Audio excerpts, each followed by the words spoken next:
Then we should pass voter ID.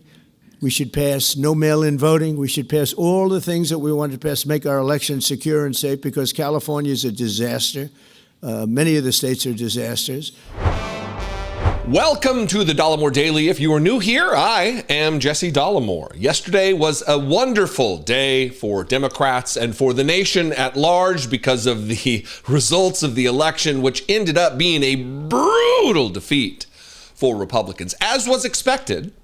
However, in some of the races, it was the margin of victory for the Democrat was more than expected. For instance, in the race of Mikey Sherrill, the former Navy helicopter pilot, versus the Trump-endorsed Jack Ciattarelli, that was a neck-and-neck toss-up kind of a race, and Mikey Sherrill ran away with it.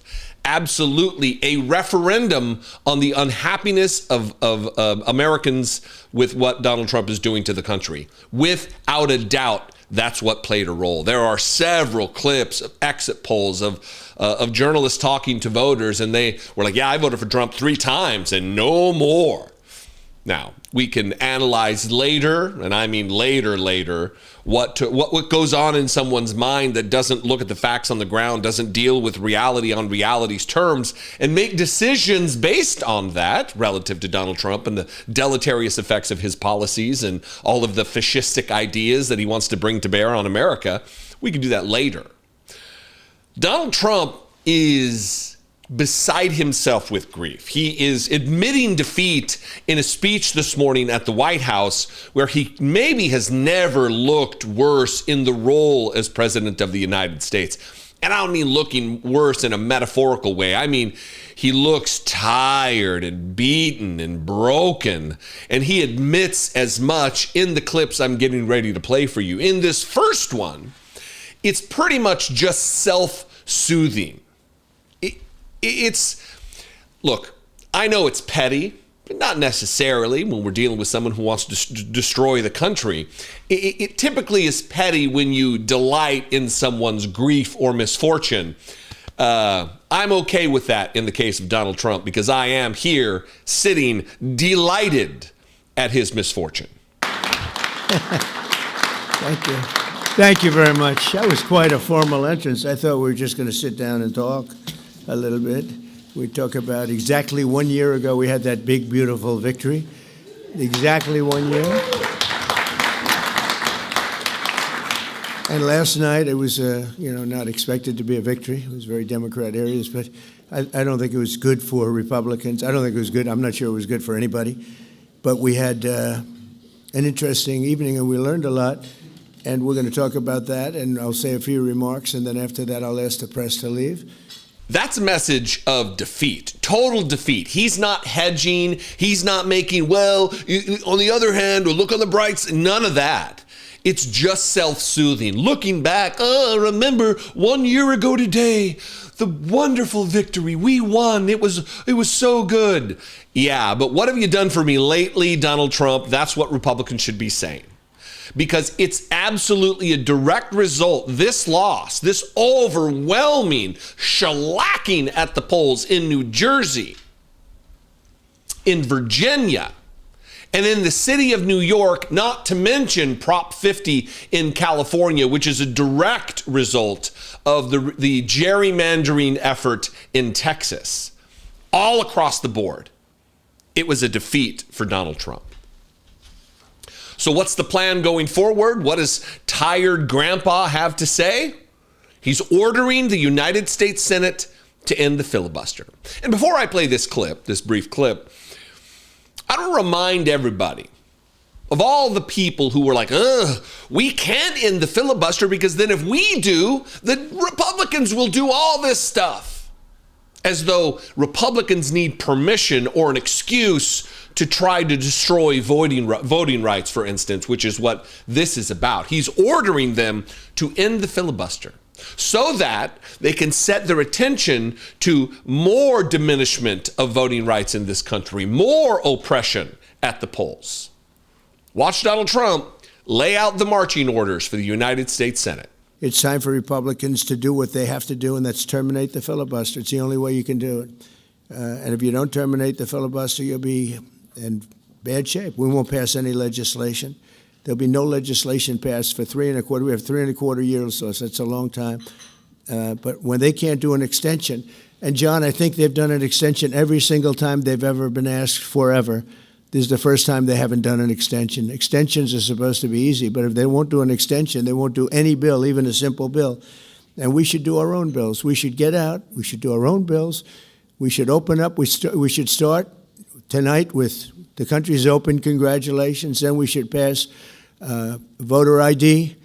We should pass no mail-in voting. We should pass all the things that we want to pass, make our elections secure and safe, because California is a disaster. Many of the states are disasters. But can you imagine when they vote almost unanimously against voter ID? All we want is voter ID. You go to a grocery store, you have to give ID. You go to a gas station, you give ID. But for voting, they want no voter ID. That's only for one reason, because they cheat. We would pass that in 15 minutes. If you don't get it, you'll never pass that. You'll never talk about mail-in ballots. Mail-in ballots make it automatically corrupt. If you have mail-in ballots, automatically it's correct. This is why we need every single elected Democrat in fighting mode, in resistance mode. We need to stop voting for Donald Trump's nominees, whether they be for the judiciary or for his cabinet. Stop. Stop advancing the agenda of Donald Trump. Are you listening, Cory Booker? Are you listening, Alyssa Slotkin? Do you hear me, Adam Schiff? There is no point in voting yes on a Donald Trump nominee, because a Donald Trump nominee will advance his agenda. A Donald Trump nominee will make his job easier. And when his job is to destroy, to disregard the Constitution while destroying the country, the safeguards of our democracy, you don't want to be a part of that, do you? This meeting, this dinner, this breakfast, whatever this was this morning that just took place a couple of hours ago, ended with Grandpa story time, where Donald Trump is waxing nostalgic about his meeting with Xi Jinping of China, witnessing the cabinet of the president of China, witnessing his J.D. Vance's counterpart, the vice president type figure of China. And Donald Trump is not satisfied with the obsequiousness of his cabinet. They don't slather him up with enough praise. He wants more. And in this jokey type story, he expresses that. When President Xi, who's really a friend of mine, as much as he can be a friend, he's a tough man. He's a tough man. Smart man, actually. Very smart. The press doesn't like it when I call him very smart. You know, they think I'm not supposed to call him smart. But he leads 1.4 billion people without question. In fact, during the meeting, we were there. A couple of you were there, and some of you saw it. So he's here, and he's got about 6 people on each side, and every one of those people was standing like this. They were at attention. And I made a comment to one of them, and I got no response. I said, "Are you going to answer me?" I got no response. And President Xi didn't let him have any. So if there's any question, I said, I want my cabinet to behave like that. That's the way. I'm demanding that I want them sitting up like that, Tim, just nice and straight. I never saw posture like that. I've never seen men so scared in their lives. They have the equivalent of a vice president. He was. I said, "Are you going to answer my question?" And he's like, he doesn't move. I said, "What's wrong with this guy?" "I will answer all questions." Why don't you behave like that? JD doesn't behave like that. JD buds into conversations. I want to have that for at least a couple of days, okay, JD? We'll keep you long term, but a couple of days of that would be very, very nice. Okay, I want to thank you, and we'll talk a little bit. And I see they set me up with a podium. I thought I'd just be sitting, but it's probably easier. Yikes. Now look, the reason I played this, because it doesn't really have anything to do with elections, right? It doesn't have anything to do with his self-soothing. It doesn't have anything to do with him ordering the United States Senate to end the filibuster. Ordering them to change their own rules has nothing to do with that, but it does. Because if Donald Trump gets his way relative to the degradation of our democracy, he will end up being a Xi Jinping type figure. He will be in a position to demand obsequious love and adulation from his cabinet and his citizenry, his subjects. So wake up. Not only wake up Democrats, corporate, middle-of-the-road, milquetoast Democrats. Wake up Republicans. You are selling yourself out for billionaires and oligarchs in our country, for Donald Trump. And it needs to come to an end. For once in your life, for once in your political career, stand up for yourself. If not for the country, do it for your own dignity and self-respect and legacy. What do you think out there? I invite you to this conversation. We can have it in the comments below the video, wherever you're watching it. So Donald Trump, since I know you're watching, I have 4 words for you. Turn the volume up.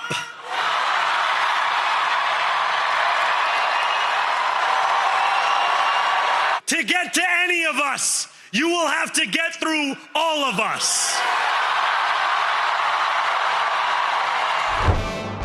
It is not hyperbole to state that Donald Trump was unraveling last night as the election returns were coming in. It was post after post after post after post on True Social, just giving us a glimpse into the chaos that exists within between his 2 ears. You would think it's just an empty, cavernous void in there, but there's some space for a marble to roll around in, like an empty, rotted walnut just to bang around in between the ears. And that's what we witnessed last night. A lot of angst, a lot of ordering the Senate to change their own rules as though he controls the legislative branch of the government, that he's not just the head of a co-equal branch of government. And I'm going to give you 4 tweets, 4 posts on True Social. Everything's a tweet. It's a tweet. And then I'm going to provide you with why he is apoplectic, why he is beside himself, why he is literally unraveling like an old tattered sweater. And that is because Zohran Mamdani won the election last night in New York City against the Trump-endorsed former Democrat, disgraced sexual harasser of women, very akin to the behavior of Donald Trump, Andrew Cuomo. The man who killed grandmas and grandpas in nursing homes with his feckless dealing with the pandemic and his cover-up that ensued. The Donald Trump endorsed candidate. And Zohran Mamdani gave a rousing victory speech last night that was very different. I want you to stick around for this because it's important. His speech was maybe more different than any political speech, certainly any victory speech you've ever heard. He is the real deal. He's also very different than your standard politician. Let's start, though, with Donald Trump's first tweet of the evening that came at 10:05 p.m. Eastern Time. That really just, it ultimately is signaling that this wasn't my fault. No, this wasn't my fault. Desperate. This is grandpa desperation. Trump wasn't on the ballot and the shutdown were the 2 reasons that Republicans lost election night, according to pollsters. It's a quote in all caps, and then the quote is attributed to, according to pollsters. Trump wasn't on the ballot. Trump is asserting here that if he had indeed been on the ballot somewhere, it wouldn't have gone that way. It wouldn't have resulted in Abigail Spanberger winning the governor's race in the Commonwealth of Virginia. It wouldn't have resulted in Mikey Sherrill, actual Navy helicopter pilot and veteran of this United States military, beating Jack Ciattarelli, the Trump-endorsed candidate. It wouldn't have resulted in Zohran Mamdani defeating his hand-chosen Andrew Cuomo, apparently, according to Donald Trump. The reason that these races went the way they did, the reason the Prop 50 vote went the way it did, which is a big win for Democrats, is because people are finally starting to wake up and look around and realize that when they voted for Trump in 2020 and in 2016 and 2020, certainly in 2024, it was a mistake. And that all of the promises he made, all of the litany of promises, you could stack them up, all these promises that he made were just lies. He did not lower prices. He did not end the war in Ukraine. He has not ended the genocide in Gaza. He's had to invent wars that didn't exist that he's ended to beg for the Nobel Peace Prize. And people are realizing, mainly with their pocketbooks, which is disappointing that our fellow human beings can't deal with reality and the complex constructs of politics and the cause and effect relationship between policy and what takes place. They can't have enough empathy to think about what mass deportation would bring to bear on the people in this country. It's unfortunate, but we got to deal with reality on reality's terms in our own way. His second is this is akin to like the 5 stages of grief. That first one was it's not my fault. It's denial, I guess, right? It's not my fault. This next one is coming to grips with what the plan is, and it's anger and it's lashing out. He says, and this is at 10:41, just a few minutes later, Republicans terminate the filibuster, get back to passing legislation and voter reform, President DJT. And then he gives them a playbook. That was not very specific, too general. So he comes back to the drawing board here at 10:58 and says, pass voter reform, voter ID, no mail-in ballots, save our Supreme Court from packing, no 2-state addition, etc., and terminate the filibuster. He's beside himself.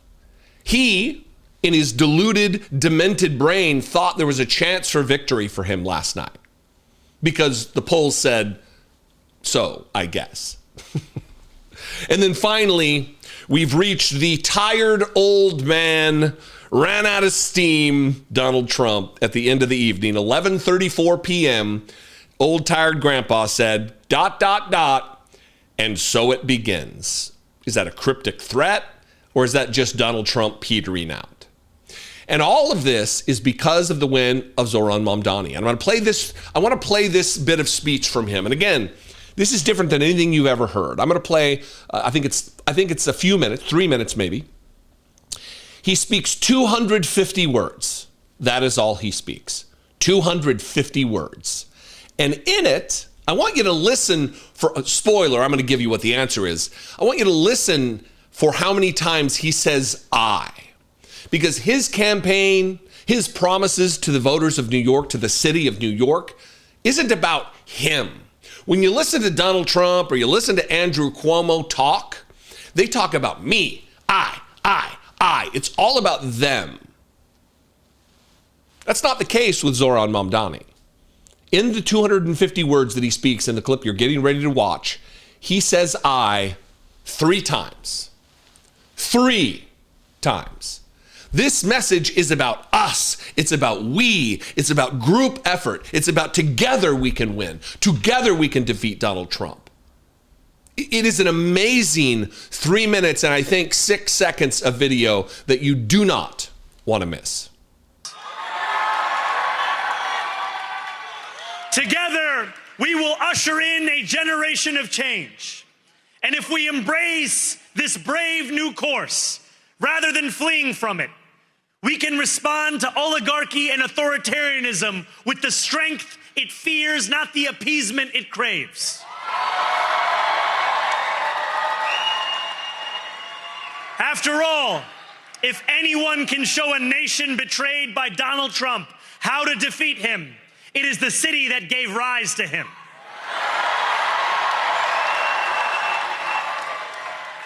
And if there is any way to terrify a despot, it is by dismantling the very conditions that allowed him to accumulate power.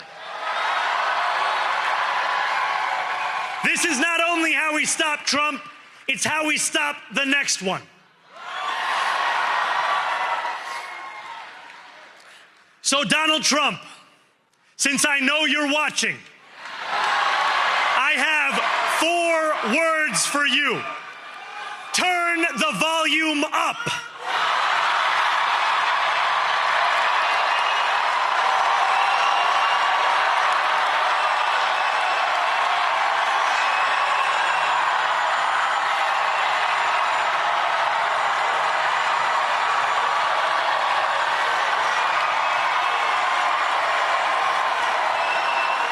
We will hold bad landlords to account because the Donald Trumps of our city have grown far too comfortable taking advantage of their tenants. We will put an end to the culture of corruption that has allowed billionaires like Trump to evade taxation and exploit tax breaks. We will stand alongside unions and expand labor protections because we know, just as Donald Trump does, that when working people have ironclad rights, the bosses who seek to extort them become very small indeed.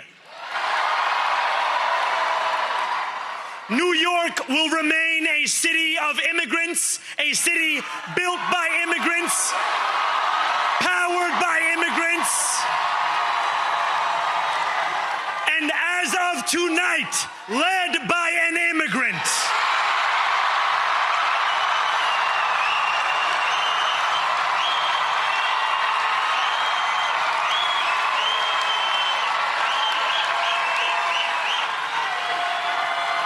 So hear me, President Trump, when I say this.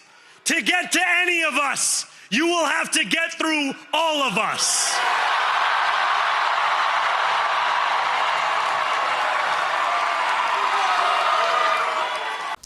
Look, if that doesn't make you emotional, I think you need to get checked whatever gland creates emotion.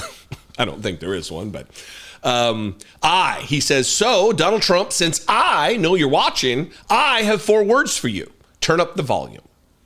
The crowd goes wild. And then at the end here, so hear me. I guess there is another me in there. President Trump, when I say this, to get to any of us, you'll have to get through all of us. He doesn't say, you're going to have to get through me because this is mano a mano. This is tough guy on tough guy. This is machismo hour. He doesn't say that. He says, to get to any of us, you're going to have to get through all of us. What a unifying message. What a unique message. A message that Chuck Schumer didn't see fit to endorse. He refused to endorse, and up to this very moment, won't say who he voted for. That's not leadership, that's cowardice. Chuck Schumer should resign as minority leader because he is not a leader. Sorry if that rubs you the wrong way. Sorry if that rustles feathers, because I, after all, am a Democrat. A progressive Democrat, but a Democrat nonetheless. And when I'm seeing failure on the part of our leaders, it's going to be called out. It is my job. It's all of our job. It's an effort we should all endeavor to undertake. What do you think? I welcome you to this conversation. Let's have it in the comments below. If there was information, if there was evidence of the claim that there's fraud, she would have provided it out of the binder. Or over the course of the last 10 years, at any day, at any time, they would have provided this evidence. They never do. All they do say is, trust me, bro. What's the saying? What's the joke? What's the meme that, do you want to see a dead body? Because I don't know how I would put it, but Karoline Leavitt got absolutely buried yesterday during the press briefing before the election night got underway when being asked about their plans to rig the elections upcoming. They didn't know what the outcome would be last night, but they had an idea, and there are now concerted effort. There's a concerted strategy underway to interfere in elections that go beyond the power of the presidency. In our Constitution, the same document that Donald Trump multiple times has sworn oath to, the same document that every single member of the House of Representatives and the Senate has raised their right hand and swore a solemn vow to protect and defend. That same document outlines that states set the rules for their elections. Just because they're federal elections doesn't mean the federal government runs them. This is part of the breakdown and the separation of powers between the different multiple branches, the checks and balances, and the states. The 10th Amendment, that any power that is not specifically granted to the federal government or specifically not granted to the states It's for the states. That's a paraphrase of the 10th Amendment. And that's not good enough for Republicans when they want to steal elections. That's not good enough for Republicans and Donald Trump when they want to rig elections because they can't win on the merit of their ideas. They have to cheat and steal.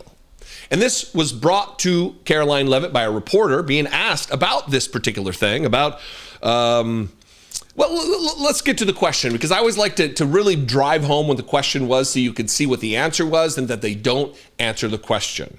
Donald Trump is talking about the California elections being rigged, and that's the only way Prop 50 would pass.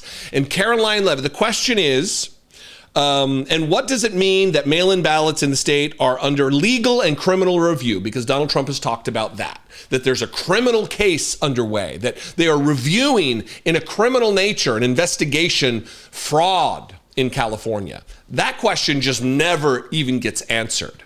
This is a remarkable clip that we will break down on the other side, and I'm going to really want your feedback on this, especially if you live in the great state of California, the state in which I lived for over a decade before I moved here to Washington, D.C. 3 or 4 years ago. Watch this, just drubbing of Karoline Leavitt. Sure. Caroline, the president posted on True Social that the voting underway in California is, quote, rigged. What evidence does he have of that, and what does it mean that mail-in ballots in that state are under legal and criminal review? By whom and why? And also, in this vein, does the White House still plan to issue an executive order banning mail-in voting, and what legal authority do you have to do that? The White House is working on an executive order to strengthen our elections in this country and to ensure that there cannot be blatant fraud, as we've seen in California with their universal mail-in voting system. It's absolutely true that there's fraud in California's elections. It's just a fact.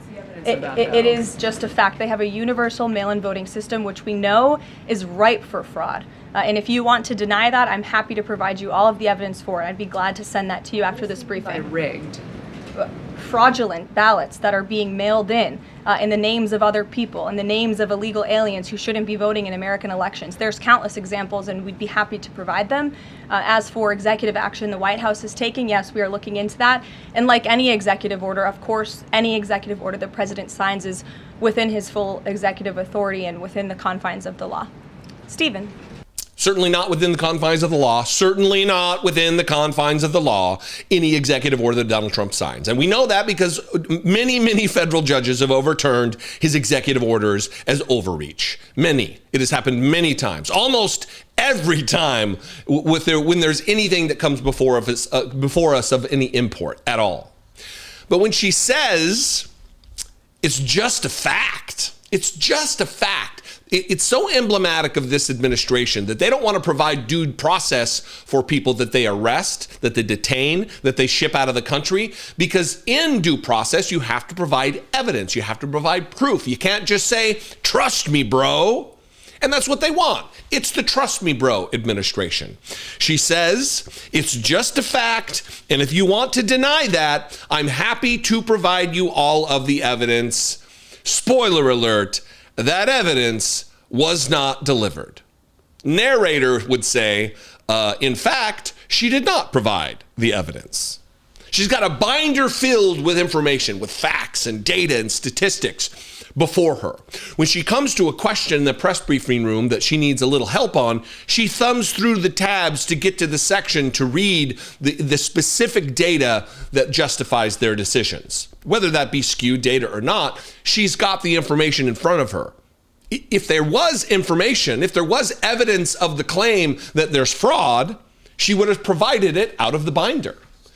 If there was voluminous evidence, they would have provided it in the moment, or yesterday, or over the course of the last 10 years, at any day, at any time, they would have provided this evidence. They never do. All they do say is, trust me, bro. Not good enough. Not good enough when the president of the United States is the most storied, record-breaking liar that we've ever had in politics in America. And that includes George Santos, the newly pardoned or had his sentence commuted individual. Donald Trump is a record-setting liar a demagogue, a fascist. He is not to be trusted.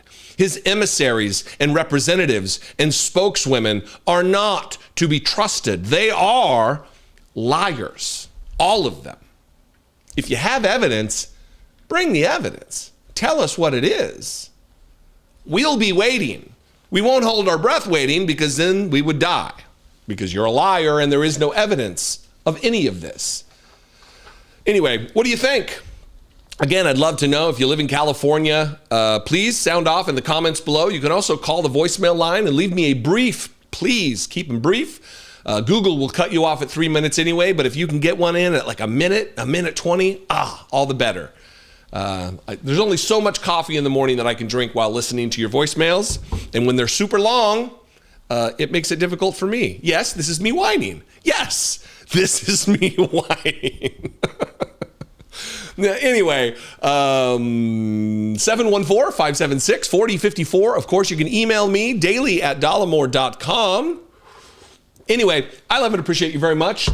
If you feel the same way about me, you don't have to, it doesn't have to rise to the level of love or adulation, just mild appreciation. If I bring you value, consider supporting this work as I get messed with by NBC and large corporate networks trying to shut down the message here in service to Donald Trump. I believe this time in independent media, in the history of our country, and the future for what we do is more important than ever, and I could use your support for $2 a month. You can become a channel member on YouTube, click the join button below the video, or even better, you can go to patreon.com/IDoubtIt podcast. Just like Washington and Oregon and Montana and Wyoming and Utah and Arizona and New Mexico and Texas and Colorado. You see what I'm doing here? Here's a little palate cleanser for you on all of the election-related news and headlines and clips from yesterday. I got a tweet here from the Republican dipshit Secretary of State of the Commonwealth of Kentucky. There are those who get a little twisted when you call a Commonwealth a state, like Virginia is a Commonwealth, Pennsylvania is a Commonwealth, Kentucky is a Commonwealth. It's the same thing as a state. It doesn't matter.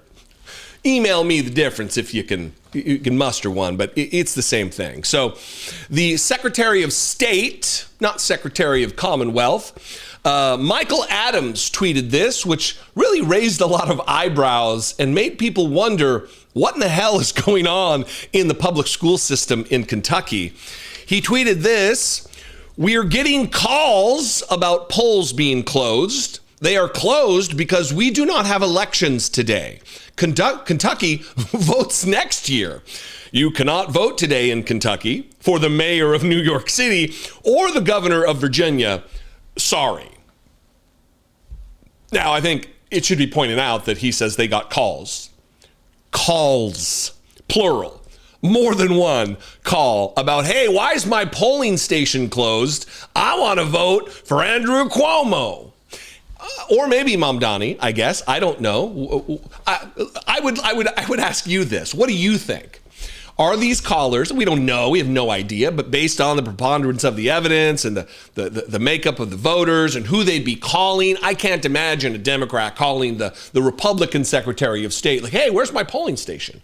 It seems like a Republican thing. It would be like a Republican asking another Republican for a little bit of a help, right? Maybe I'm wrong, but write down below in the comments who you think the majority of these calls are coming from. Are there people who are wanting to vote against Mamdani, or are there people looking to vote for him? Now, I got 35 seconds from this local Fox 56 affiliate in Kentucky, and they really kind of ran away with this. This needed to be talked about because so many people thought they had elections in the state. Pretty, I think, funny, but also a little sad and remarkable. Watch this from Fox 56. Fox 56 News is your local election headquarters. Today is election day, but it will look a lot different than last year. That's because Kentucky doesn't have any races. But as Tyler Melita joins us in studio to explain, election officials are still very busy. That is certainly right. Here's a look at what schools, churches, community centers across the state looked like just 1 year ago, serving as polling locations as Kentuckians cast their vote. While 2025 has been much quieter for election officials compared to 2024, it doesn't mean officials throughout the last year, including today, are just sitting back. Just because we didn't have elections this year doesn't mean they were sitting down not doing a thing, everybody. Traffic and weather together. Yikes. What are you doing, Commonwealth of Kentucky? What are you doing? And it's not just the local news there. The Lexington Herald Leader, the newspaper there, they did a write-up and used very strange language to describe the fact that there are no elections. Look, in America, for those of you overseas or people who aren't familiar with our system of elections in this country, the vast majority, almost exclusively, our elections take place on even years. The midterms for Congress, even years. City council elections in most municipalities, even years. There are a handful of elections that take place in off years, odd years. New Jersey, last night with Mikey Sherrill defeating Jack Ciattarelli. That's one of them. That's an off-year, off-cycle election. Virginia famously has off-year elections. Abigail Spanberger crushed winsome Earl Sears last night. And then famously, of course, because now the world has been aware of the election in New York City, Zohran Mamdani defeated the Trump-picked candidate, the Trump-endorsed candidate, Andrew Cuomo, on an off-year cycle. It's not strange. It should be, when your elections are. So this is the headline from the Lexington Herald Leader. It's election day, so why doesn't Kentucky have any this year? While your calendar might say Tuesday, November 4th is election day, Kentuckians could be forgiven for not knowing, given there aren't any regular statewide elections in the Bluegrass state this year. Yeah. I mean, we're loosely using the word forgiven as though they were charged and there's been accusations made. Oh, but I forgive you. But here is the strange language being used to placate the voters in Kentucky who thought that there was some chicanery underway. The reason why that there's no elections in Kentucky is due to a unique quirk with Kentucky's election schedule, as Secretary of State Michael Adams explains. The reason why is a unique quirk, says the Lexington Herald Leader. It's not a unique quirk. You're in the camp of everybody else in the United States, Kentucky. It's not a unique quirk. If you're wondering what that unique quirk is, this is how they start the sentence. If you're curious, we break it down along with the of choices voters will have before them in 2026. When everything from an open Senate seat to school board races will be on the ballot. Here's what to know of Kennedy's off year for elections. Why isn't Kentucky holding elections on Election Day 2025? Here's the quirk. We're finally getting to the quirk. Isn't that what they called it? The reason why is due to a unique quirk. Here's the unique quirk. Put simply, Kentucky does not have any scheduled elections November 4th because there are no major statewide, federal, or special elections on that date. That's the unique quirk, that they don't have elections on off-year, off-cycle elections. Just like Idaho and California, which the Prop 50 vote was a special election, just like Washington and Oregon and Montana and Wyoming and Utah and Arizona and New Mexico and Texas and Colorado. You see what I'm doing here? I'm just going up and down and around naming the states. Just about every single state of the 50 United States states has even year elections. It's not a quirk. It's a feature, not a bug. Anyway, I would love your opinion on if you are a resident of the mighty Commonwealth of Kentucky, I would invite you to this conversation. Did you call Michael Adams? Did you call your Secretary of State asking why you can't vote for Mamdani? I doubt it. Nobody in my audience, very few in my audience, could be charged with that level of stupidity. Maybe it was Michael Adams' family. I don't know. Anyway, what do you think? I invite you to this conversation. Let's have it in the comments below, the video, wherever you're watching it, whether that be Facebook or YouTube. Say you don't believe in the QAnon conspiracies anymore? Oh, I went over that a long time ago. I mean, So you've changed? Well, no, I haven't changed. I was a victim just like you were. If you pay attention at all to politics, I was going to say you for sure have seen, but maybe not. But if you do pay attention to politics, I would assume you do because you're here, you've probably noticed Marjorie Taylor Greene undergoing a very bizarre rebrand. It's really a bull in a china shop. It's just a sledgehammer on a Fabergé egg type of an operation here, where she's just flipped the script. Now she's concerned about her constituency. Now she cares about health care. Now she's worried about the welfare of the American people. And I don't mean welfare like the entitlement program. I mean the general health and welfare of Americans.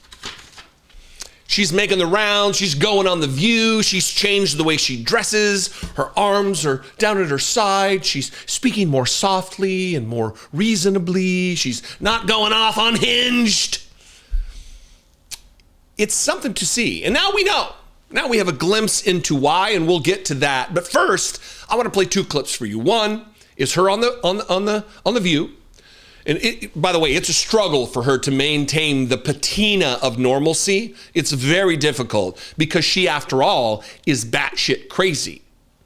After all, she is an unhinged maniac who is mired with a moron brain that is accustomed to believing every flight of fancy conspiracy theory that comes her way. Because she can't process the goings on in our complicated world like a normal person. She must create or get swept away by wild lies and conspiracies. It makes her feel like she's more in control because she's got the secret knowledge that the rest of us don't have. That would be my guess. I got a clip coming up of something that I put together in 2021 of all of her insane things that she believes coming from her mouth. But before I do, here's the first clip of the View of her attempt at the rebrand, where she's, I'm calling Mike Johnson all the time. I'm telling him they're wrong. We need to be doing this. We need to be getting health care. It's not right to be cutting. A totally different song from Marjorie Taylor Greene. Watch this. Practically, I yelled at Mike Johnson last week on our GOP conference call. By the way, I'm missing the call today. It's going on right now. And I hope that Mike Johnson is finally giving a single health care policy because the country deserves it, and it shouldn't be a secret. And I shouldn't have to go into a skiff to go find our Republican health insurance plan. Maybe Honestly, there is no plan. You know what? You want to know something? That, I believe, is the truth. There's a lot of ideas, there's a lot of bills, but there's no consensus. And I think that's a failure. I do. Well, yeah, that would be reasonable if I believed it. It would be wonderful if I believed that Marjorie Taylor Greene had turned over a new leaf, was attacking her job with a ferocity and intensity and respect for the position that we would hope. But I don't believe that to be the case because the mask slips just about every time she's pressed. And Sunny Hostin, one of the hosts of The View, was asking about Marjorie Taylor Greene's past as a QAnon adherent, as a believer in the wild conspiracy theories about adrenochrome and Satan-worshiping Democrats literally eating and drinking the blood of babies and just insane stuff that she believed. And she says in this, in an attempt to try to distance herself from her previous beliefs, that she hasn't changed at all, even though clearly she wants us to believe that she has changed. Say you don't believe in the QAnon conspiracies anymore? Oh, I went over that a long time ago. I mean, So you've changed? Well, no, I haven't changed. I was a victim just like you were of media lies and stuff you read on social media. You all have attacked me many times on this show. Because of things that you read about me. That weren't true. Or clips we've seen. Or clips you've seen The Jewish that space took me out of lasers. context. What was that about? No, but Wait, hold not up. even true. Let's take a second because been I'm rebuffed. getting the... That is just remarkable. She wants us to believe that the passion with which she brought to her belief in QAnon somehow faded. But she never gives us a reason for why she doesn't believe anymore. There's never any concrete understanding or direction given for us to, like, oh, this is why. It's really simple. I did this, and then I woke up and I realized, and nothing. No. It's just, no, I don't believe that anymore. That's not how it works. When you're in a position of, listen, if you were just some random Karen, nobody would care about why you changed your mind about QAnon. But you're a seated United States Congresswoman. You represent a constituency, a congressional district in Georgia. You have passion and ambition for greater office, whether that be the Senate or the governor's race in Georgia. The public is owed, maybe not me because I'm not an actual constituent. People are owed an explanation. They're owed an explanation as to why this clip that I'm getting ready to play, this is a mashup that I put together back in February of 2021, just after the insurrection, when Kevin McCarthy was praising and making excuses for Marjorie Taylor Greene, a lifetime ago in American politics, and it was only in 2021. And here is Marjorie Taylor Greene. We are owed an explanation as to why this Marjorie Taylor Greene is somehow different from the Marjorie Taylor Greene you just witnessed on The View. Q is a patriot. We know that for sure, but we do not know who Q is, okay? So now the question is, I'm going to talk about this, and I'm going to tell you I don't know who Q is, but I'm just going to tell you about it because I think it's something worth listening to and paying attention to. And we have the open borders. Oh, open borders. MS-13, everyone. Under Obama came MS-13. There's a lot to that. You have to understand. They had very good relationships with MS-13. MS-13 was basically like, they were kind of the henchmen of the Obama administration. They did a lot of the dirty work. Seth Rich was murdered by 2 MS-13 gang members. That's what I mean by dirty work, okay? Now, Q has put out there that many high-level officials will soon be arrested, and it will actually be the drain the swamp scenario that we have always been wanting to happen. He says that once the corruption and the type of corruption is revealed to the American people, it will trigger something he calls the awakening. Hillary decides to launch her political career. It's time for her to enter because, you know, she's being lined up. She's the next one in place, the deep state. They choose who their candidates are. They choose who they want to put in place. And Hillary, it was finally her turn. She was supposed to be the first female president of the United States. So she has to run for Senate, right? So she runs for Senate in New York City. Okay. So she becomes senator in New York City, and yes, I could dive into Kennedy getting killed in the plane crash because isn't it interesting that he had announced he was going to run for Senate just before he died in a mysterious plane crash. But anyway, so that's another one of those Clinton murders, right? And it will be a type of corruption. Now, what type of corruption would it be? I mean, is it going to be the stuff that's rumored? The things that people don't want to talk about, the things that people don't want to think about? I mean, is it going to be true that the child pedophilia in the elites in the Washington, D.C., is that what we're really going to see come out? Is it true? Is the type of corruption we're going to see come out, is it going to be satanic worship that possibly all these people are involved in? I mean, we already saw there was an email came out of the WikiLeaks emails where Cheryl Moles, and she told Hillary Clinton in an email that she was going to sacrifice a chicken to Moloch in her backyard. Who says that kind of stuff? Like, that's not, nobody says that. But that was proof right there that there's possible satanic worship, and maybe that all these scary things that people talk about on what's considered conspiracy sites and conspiracy theories really may be true. And this is an important time in our history. We can't allow this just to be gone, just to let it go. You can't allow it to just transfer power peacefully like Joe Biden wants and allow him to become our president, because he did not win this election. It's being stolen and the evidence is there. For decades, Ma'am, I fully disagree with you. We're fighting. It doesn't exist in America. Nice. I ended it just right there with the racism doesn't exist in the United States, says the lady who now is part of allyship of an administration that is literally erasing the contributions and literal photographs of black people from government websites. Firing black military members, firing black people who work in roles in the federal government en masse. But tell me again how racism doesn't exist, you clown. Now, to the reason why. I've had my theories, and it wasn't until I watched this video clip last night from Alexandria Ocasio-Cortez that I started really believing that this is the story here. I didn't know that it's her getting back at Donald Trump. I always wondered why. Why would she turn against the dear leader? And it's because her feelings are hurt.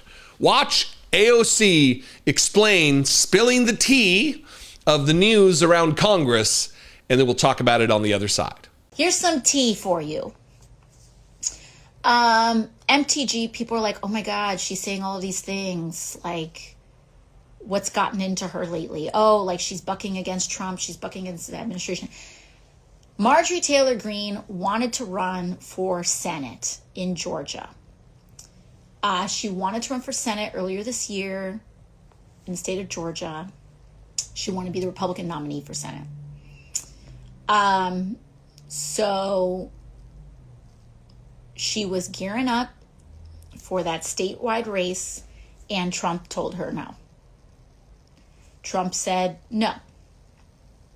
And the White House and Trump land shut down Marjorie Taylor Greene's personal ambitions to run for Senate.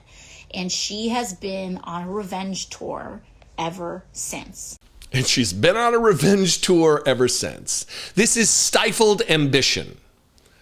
Marjorie Taylor Greene, the QAnon slob, wanted to be a United States Senator or the governor of Georgia. Can you imagine? And because she was told no by the dear leader, who apparently gets to control who runs for what office in his party, she's angry about it and making the rounds. And the way she gets back at the Republican Party, this just struck me, is by being reasonable. That's the knife in the side of Donald Trump, is that she's going to start acting like she's a normal person. Good on you, Margie.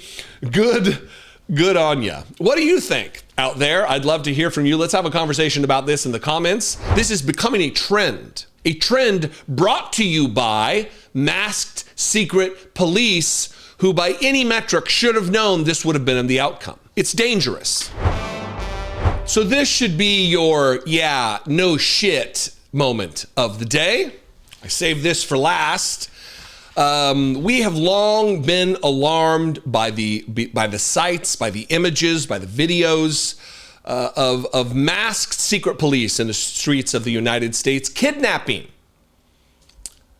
community members, kidnapping immigrants, kidnapping individuals off the streets, taking hostage American citizens, detaining them with no due process for weeks at a time sometimes. All done while anonymous, all done while not declaring themselves to be police or federal agents. Their faces are covered. They look like gang members, like Sinaloa cartel members. And there's no way to tell that they're not. And now, finally, after everybody was saying, hey, this is a problem, we can't have this. Now, the FBI is apparently in a minor spat with ICE saying, hey, you guys need to identify yourselves. You shouldn't be wearing masks because crimes are now being committed by criminals who are imitating ICE, who are mimicking ICE, who are dressing like ICE in the commission of their crimes. Get a load of this headline from Wired. FBI warns of criminals posing as ICE, urges agents to ID themselves. In a bulletin to law enforcement agencies, the FBI said criminal impersonators are exploiting ICE's image and urged nationwide coordination to distinguish real operations from fakes. Do you think? Don't you think that it was self-evident that this would be a problem that we faced? The problem lies in the fact that they don't care. ICE doesn't care if crimes are committed in their names because they themselves are committing crimes on a daily basis. Criminals posing as U.S. immigration officers have carried out robberies, kidnappings, and sexual assaults in several states, warns a law enforcement bulletin issued last month by the Federal Bureau of Investigation. The Bureau urges agencies to ensure officers clearly identify themselves and to cooperate when civilians ask to verify an officer's identity, including by allowing calls to a local police precinct. Quote, ensure law enforcement personnel adequately... spelled it wrong, sick, identify themselves during operations and cooperate with individuals who request further verification, it says. First, reported by Wired, the bulletin cites 5 2025 incidents involving fake immigration officers and says criminals are using Immigration and Customs Enforcement's heightened profile to target vulnerable communities, making it harder for Americans to distinguish between lawful officers and imposters while eroding trust in law enforcement. A review of public reporting confirms 4 of 5 cases described in the bulletin. One appears to have gone unreported, suggesting the FBI drew in part on internal law enforcement information.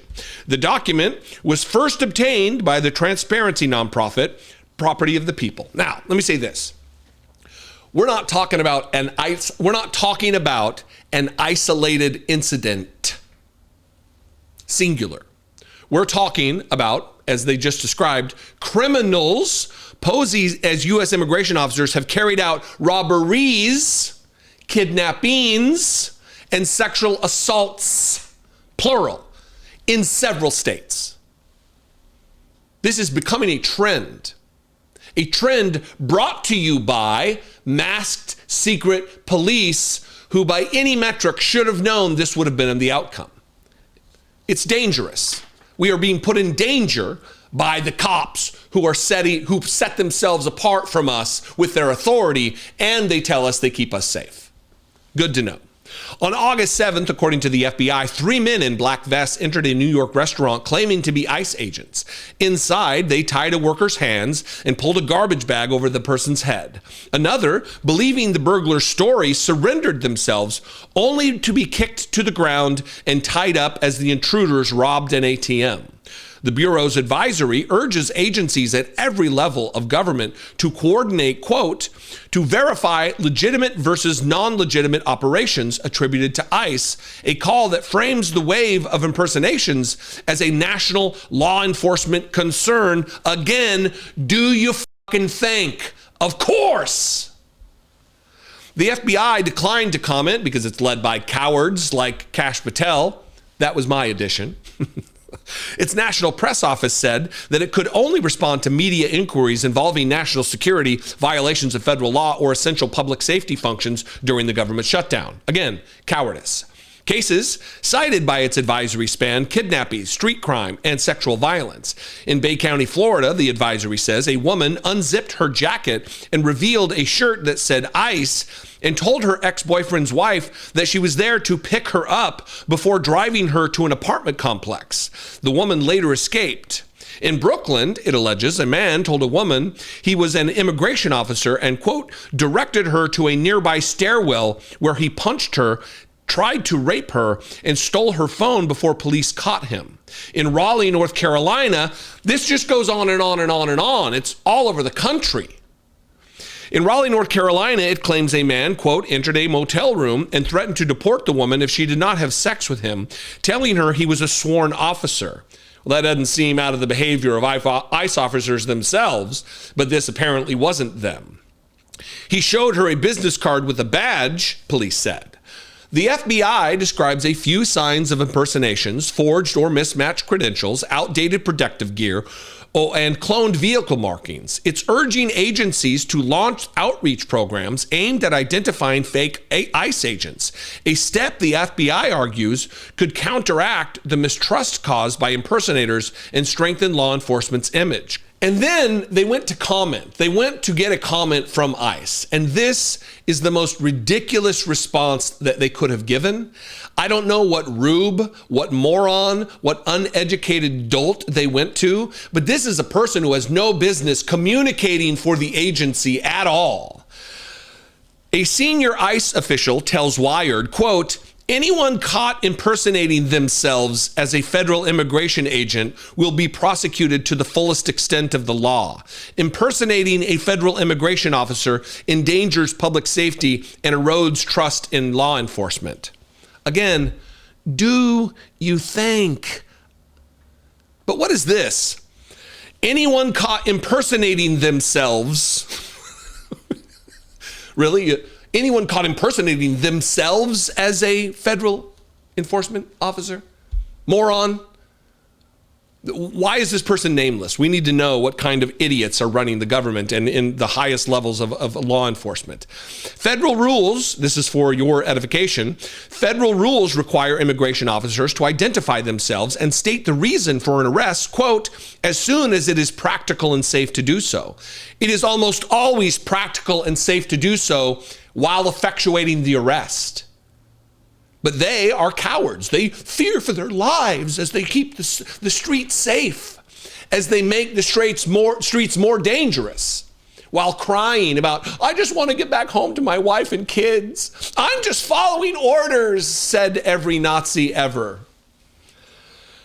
The recent increased presence of armed, masked federal officers completely disrupts and erodes public trust in law enforcement, says Alicia Castillo of the Texas Civil Rights Project. Quote, when masked federal agents conceal their identity and authority as a practice, anyone can don a mask and a gun and not be expected or required to verify their authority. Again, do you think? Of course, that's the natural outcome. People who seek to be predators, people who set their skills to predation, they are going to take advantage of this. People who are going to con are going to use loopholes in the system to do better cons. I'm going to repeat that sentence one more time. When masked federal agents conceal their identities and authority as a practice, anyone can don a mask and a gun and not be expected to required to verify their authority. Again, I don't want to say it a million times in a video, but do you think? Do you think? Do you think? Of course. Now, we'll see what comes of this. The battle between the fascist organizations of the United States government, Kash Patel versus ICE, we'll see. My guess would be they're going to continue running their masked secret police operation. And Kash Patel will just have to pound sand. What do you think? I welcome you to this conversation. Let's have it in the comments below the video. You can also call the voicemail line, 714-576-4054. And of course, as always, you can email me, daily@dollemore.com. I sure do love and appreciate you. Thanks for your attention. Thanks for your engagement with my content. Please make sure you're subscribed. I had a goal of trying to get to 1.5 million subscribers on YouTube by the end of the year. I think that's unlikely. I like to deal with reality on reality's terms. But if you're not subscribed, please do. It is free to do so, and it absolutely helps independent media and me in particular. I will see you next time. Until then, be genuine and take care of one another.